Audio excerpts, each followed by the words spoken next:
नमस्कार बच्चों, आज की हमारी कविता का शीर्षक है वह देश कौन सा है। यह कविता राम नरेश त्रिपाठी ने लिखी है, जिनका जन्म 1890 और मृत्यु 1962 में हुई थी। राम नरेश त्रिपाठी जो थे वो राम के या रामायण के बहुत प्रशंसक थे, तो उनकी हर कविता में कहीं ना कहीं रामायण के कोई पात्र या कुछ ना कुछ आ ही जाता है। इन्होंने बहुत सी कविताएं लिखी, बहुत सी कविताओं की पुस्तकें लिखी। तो उन्हीं पुस्तकों में से एक थी मानसी।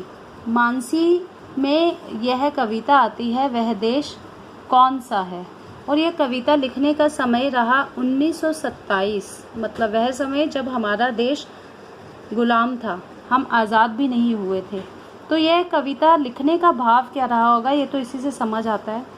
ठीक है, देश का प्राकृतिक सौंदर्य हमें बताना है, इस कविता में बताया गया है, और हमें हमारी संस्कृति के बारे में भी बताया गया है।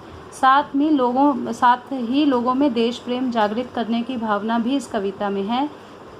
और जो कि मैंने बताया ही था कि रामायण जो है इनका फेवरेट सब्जेक्ट रहा है, तो हर जगह रामायण ज़रूर आती है। अब देश के बारे में कविता लिखना और बताना कि हमारे देश में क्या क्या है, कौन सा ऐसा देश है जिसमें ये सब है, वो क्यों। ये वही समय था जब हम गुलाम थे, जब हमें आज़ादी नहीं मिली थी। तो कवि जो है लोगों के मन में, क्योंकि हम लोगों के मन में हीन भावना तो आ ही चुकी थी गुलामी की, तो वह लोगों में वह भावना जागृत करना चाहता था जिससे लोग अपने आप को कम नहीं समझें। तो वो बताना चाहता है कि ऐसा देश कौन सा है जिसमें ये सब खूबियां हैं, और वो खूबियों के साथ उन्होंने यह कविता लिखी। कविता की पंक्तियां जो हैं आप कहीं भी देखेंगे, अगर इस कविता को सर्च करेंगे तो देखेंगे बहुत अच्छे तरीके से गाई गई है। कोई भी कविता अगर आप गाकर करेंगे तो वह आपको बहुत रुचिपूर्वक याद भी हो जाएगी। सिर्फ आप उसे पढ़ेंगे नहीं, वो आपको याद भी होगी और आप उसे गुनगुनाना कहीं ना कहीं पसंद भी करेंगे। कविता की पहली पंक्तियां हैं, मनमोहिनी प्रकृति की जो गोद में बसा है, सुख स्वर्ग सा जहाँ है, वह देश कौन सा है, जिसके चरण निरंतर रत्नेश धो रहा है, जिसके मुकुट हिमालय, वह देश कौन सा है। पहली पंक्ति है कि मनमोहिनी, मन को मोहने वाली प्रकृति की गोद में जो बसा है, जहाँ स्वर्ग का सारा सुख है, वह देश कौन सा है, जिसके चरण निरंतर, रत्नेश मतलब समुद्र, जिसके पैरों में समुद्र है।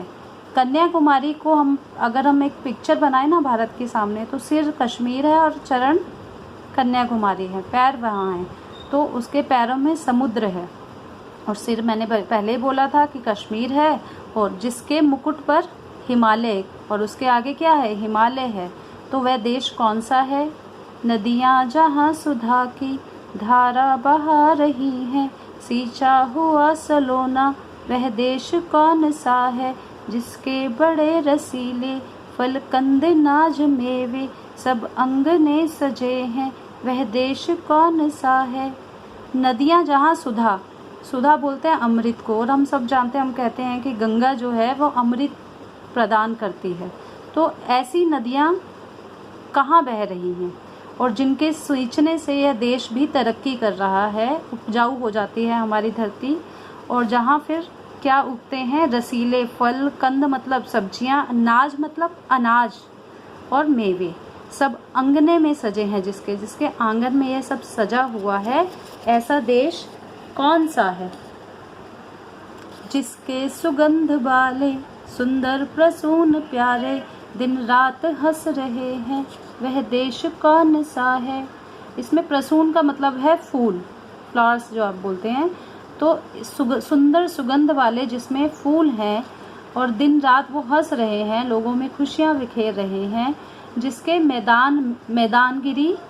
मैदानगिरी वनों में हरियालियाँ लहकती, आनंद में जहाँ है, वह देश कौन सा है। अर्थात जिसके मैदान में, गिरी मतलब पहाड़ों में, जंगलों में, हर जगह हरियाली है। हमारे देश में ये तो है, बहुत सी जगह में पहाड़ और जंगल सब हैं, इतनी हरियाली है, इतना आनंद है, ये देश कौन सा है, हमारा भारत।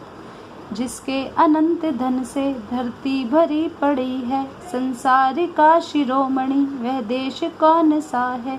पृथ्वी निवासियों को जिसने प्रथम जगाया, शिक्षित किया सुधारा, वह देश कौन सा है। जिसमें अनंत धन भरा हुआ है।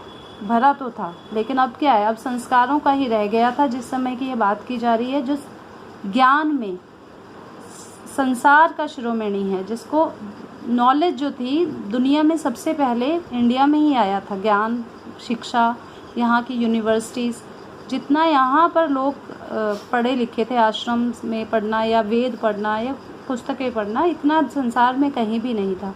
तो भारत जो था वो शिरोमणि तो था, और जिसके ज्ञान ने पूरी दुनिया को सबसे पहले जगाया था। शिक्षा लेने के लिए यहाँ पर बाहर से लोग आते थे। ऐसा देश कौन सा है। छोड़ा स्वराज्य तृणवत आदेश से पिता के, वह राम था जहाँ पर, वह देश कौन सा है। निस्वार्थ शुद्ध प्रेमी भाई भले जहाँ थे, लक्ष्मण भरत सरीखे, वह देश कौन सा है। और आपको बताया था रामायण से तो इनका बहुत गहरा नाता था, तो इन्होंने इसमें रामायण का एक पार्ट दिया है कि पिता का एक छोटा सा, एक तिनके के बराबर आदेश था कि तुम राज छोड़कर 14 वर्ष के लिए वनवास चले जाओ, और राम ने बस उनके एक बार कहने पर ही अपना राज्य छोड़ दिया, जबकि वह चाहते भी नहीं थे दशरथ कि उनके पुत्र जाएं। आप रामायण देख ही रहे होंगे, मुझे लगता है आपको स्टोरी पता ही होगी फिर भी। और उनके भाई भी वैसे, लक्ष्मण और भरत। लक्ष्मण उनके साथ वन चले गए, भरत जिन्हें यह राज्य मिला था उन्होंने उस राज्य को लिया नहीं, 14 वर्ष तक अपने भाई के लिए संभाल के रखा। तो ऐसा कहाँ होता है, किस देश में होता है। निष्पक्ष न्यायकारी जन जो पढ़े लिखे हैं, वह सब बता सकेंगे, वह देश कौन सा है। और ये उस समय की बात है, 1927 में कविता लिखी गई। तो कवि पूछ रहे हैं कि जो निष्पक्ष और न्यायकारी पढ़े लिखे लोग हैं वो सब बता सकेंगे कि ये देश कौन सा है, मैं किस देश की बात कर रहा हूँ। 40 कोटि भाई सेवक सपूत जिसके, भारत सिवाय दूजा, वह देश कौन सा है। और अंतिम पंक्ति में वह उत्तर भी दे देते हैं कि जिसके 40 करोड़ भाई सेवक और पुत्र हैं, वह भारत के सिवाय और कौन सा देश हो सकता है। तो आपको पता ही है, बात 1927 की हो रही है। उस समय भारत की आबादी रही थी 40 करोड़, अब तो 1.25 अरब के करीब पहुंच चुकी है। तो वह देश जिसमें 40 करोड़ सेवक, पुत्र और भाई हैं, भारत के अलावा वह देश कौन हो सकता है।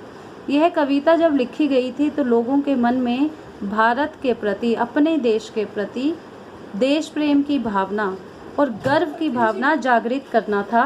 और यह कविता के माध्यम से राम नरेश त्रिपाठी ने यह कर भी दिया। धन्यवाद।